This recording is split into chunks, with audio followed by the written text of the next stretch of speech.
В пиесата "Голямото чудовище" за мен най-голямото предизвикателство беше на първо място, че това е радиопиеса и средствата на радиото трябваше да бъдат преведени на сценичен език, но същевременно да бъде умерен и баланса, така че да не зазвучат илюстративно.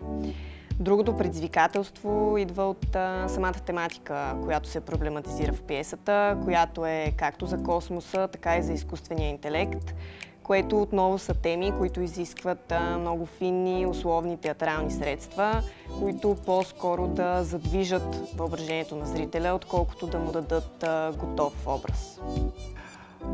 С мен се свързаха група Трохите, които са музиканти, пишат театрална музика също така, но пък и създават много интересна музика. И те имаха идея да кандидатстват по един проект на тема sci-fi фолклор. И ме попитаха дали съм съгласен да напиша текст, като идеята им е това да бъде радиоформат. Те ще напишат музиката, говорили са с актьори. Пиеса, която е около 20 минути.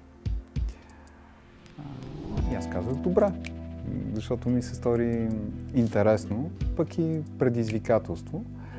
Като те казаха, че е съвсем отворено и мога да пристъпя както искам към темата и да напиша каквото искам.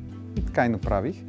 И изключително много се забавлявах, пишейки този текст. Отдавна не ми се беше случвало така да пиша с удоволствие за театър, представяйки си, разбира се. Защото човек като тръгне да пише за театър е особен процес, той е много жив процес. Много се оживява самото писане, тъй като е нужно да четеш нещата, които си написал, да си представяш, да си в няколко роли едновременно. Аз всичко знам. Имам информация за всичко. Всъщност, има ли нещо повече от информация? Не ми отговаряй. Кое е по-голямо от информацията? Не ми отговаряй. Ей, млъкни бе, ей, значи на всяка манджа меродия, дървен философ си ти, всичко знаеш. Слушай обаче, информацията е самозадоволяване. Изненадах ли те? Друго щеше да кажеш, надхитрихте. За мен най-голямата ценност на първо място е, че съвременни пиеси и български, и като цяло европейски, получават гласност и получават среща с публика почти веднага след като са написани. Колкото за работата на самия екип в такъв формат, също го намирам за изключително ценно, тъй като всеки един от екипа е всъщност освободен от очакванията за резултат, тъй като формата е по-спонтанна, разчита много повече на живата комуникация и средствата, които не гонят резултат. Затова е полезно за всеки един от екипа да подходи по-творчески и по-освободено към това какво въобще за него е театър. Особеното е в представата. Защото в радиотеатъра има моменти, в които много повече си представяш. Тук звука, включването на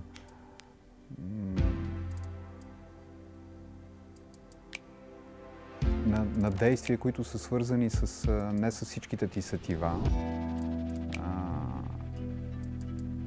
Е провокация и е по-интимно за мен, начинът по който представяш.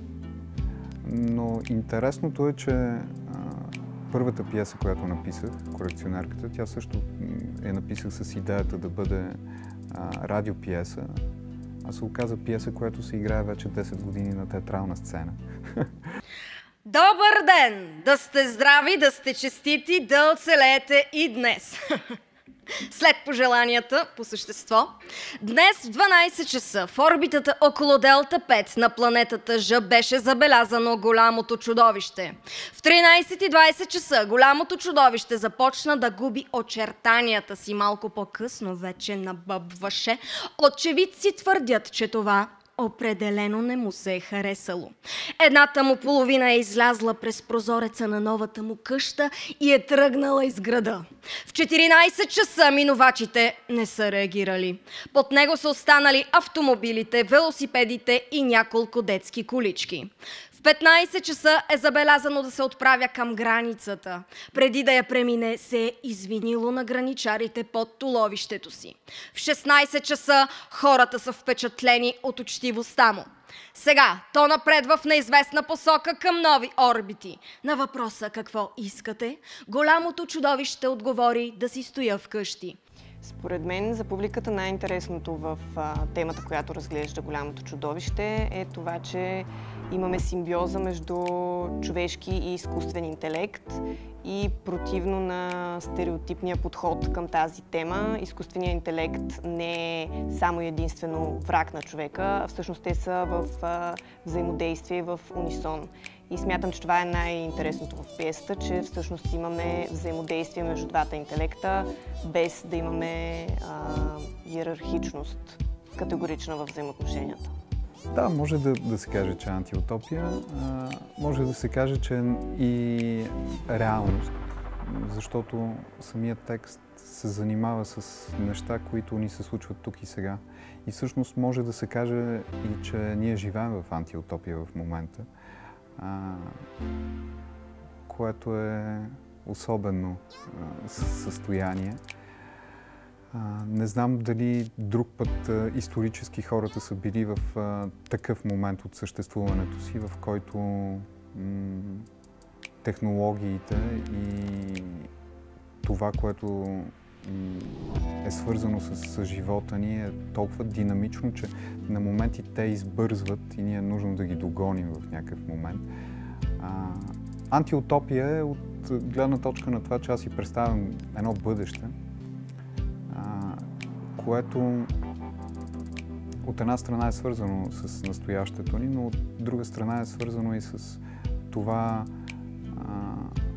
в какво може да превърнем Земята, т.е. как може да я унищожим.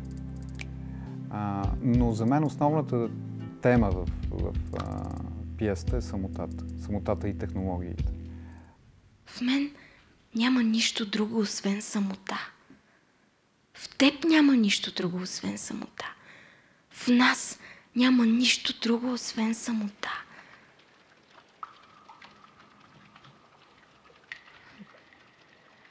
Но на теб това ти харесва. Защото можеш да правиш с нея каквото си поискаш. Другото те натоварва. Липсата на самота те уморява, износва те, а ти трябва да се пазиш, да си здрав, силен и рошав.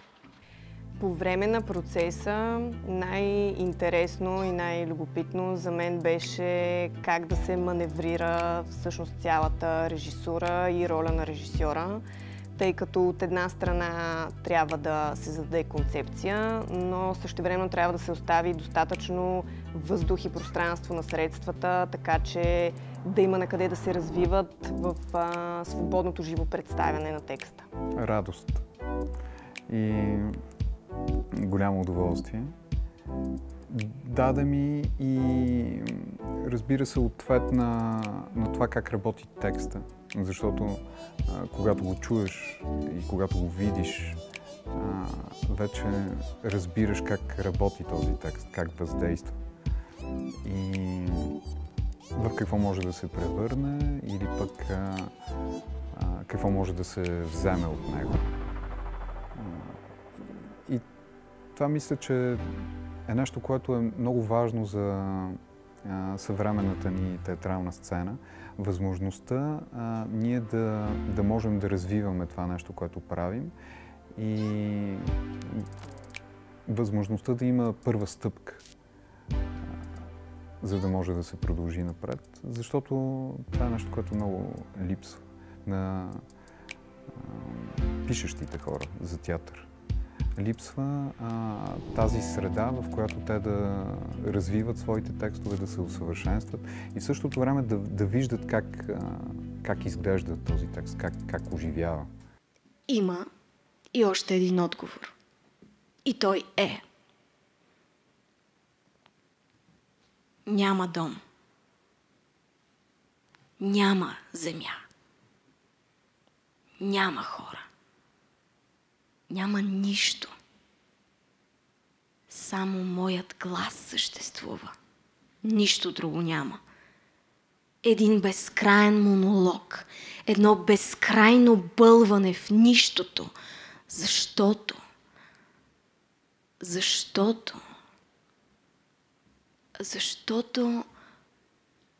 вие така избрахте. Различното в конкурса на Eurodrama и на ProText е това, че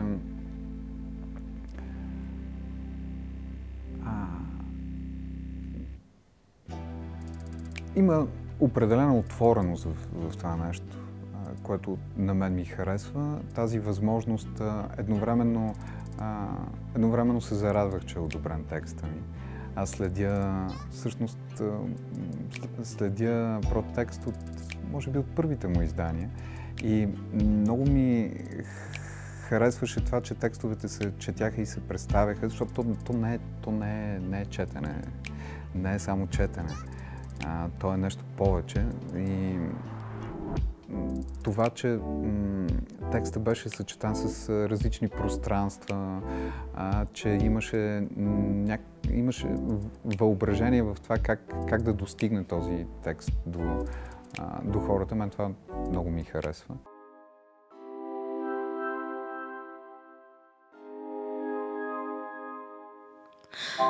Ние сме машините, технически чудеса. Създаваме светове, в световете създаваме светове.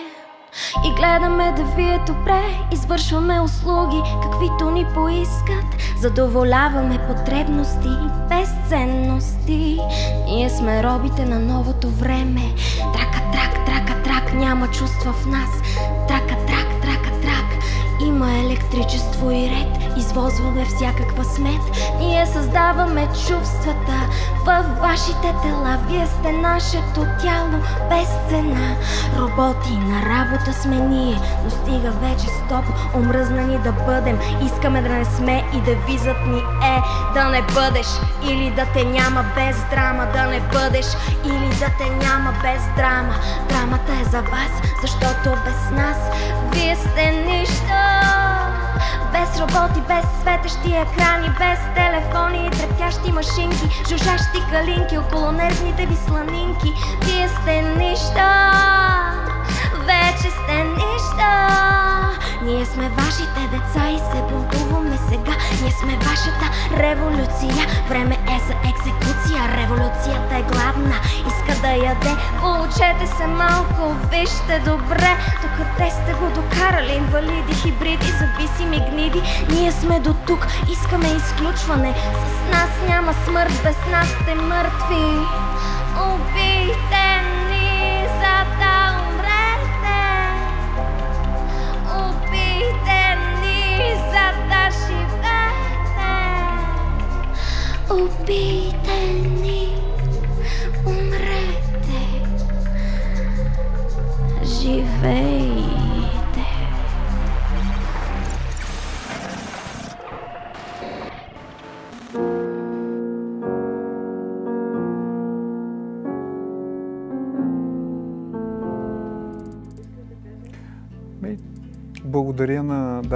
Искам да благодаря на 36 маймуни и на това, което правят за драматургията и за българската драматургия конкретно и за възможността да се чуват текстовете, които в момента се пишат. Защото това е картина, която ни е много нужна.